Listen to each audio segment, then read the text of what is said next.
Block स्तरीय चाषी तालीम स्थानीय आत्मा कार्यालय परिसर में कृषि तालीम अनुष्ठित हो जाइछि।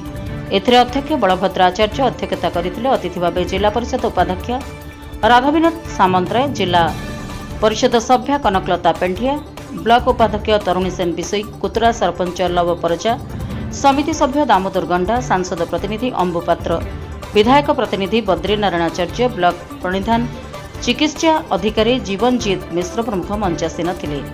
कृषि रे अर्थकारी फसल भाव में डाली जातीय फसल करी रोजगार वृद्धि करने, कृषि विकास में जोगाई दि जाउथबा सरकारी सहायता प्रोत्साहन को सुविनियोग करी परिवार रोजगार वृद्धि करने, माटी परीक्षा करने सह उन्नत बिहन व्यवहार करी जैविक पद्धति रे चाष करने, कृषि सूचना परामर्श केन्द्र रे प्राणीधन उद्यान मत्स्यचाष मूर्तिका संरक्षण कृषि 5टी विभाग मिलित भाव कार्य करुछन्ति।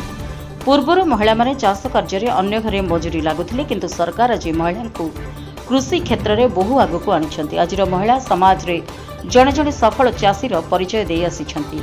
सरकारी सहायता को आउ केते चाहि रहिबा, आमर आवश्यकता पूरण पई आम पाखरे जमी अछि, से आमको सब किछि देबो।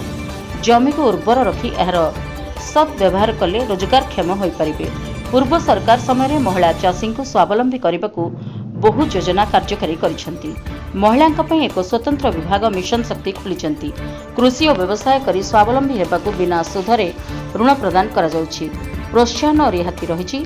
आत्मा पक्षरु कृषि सहायता सूचना परामर्श दिया जाउछि। ए सबुर लाभ उठाई कृषि और अणकृषि रे उन्नति आनिबाकू वक्ता माने कहिथिले। आज रे तालीम रे ब्लॉक रो 18टी एसएसजी रु 180 रु अधिक महिला जोग दैथिले।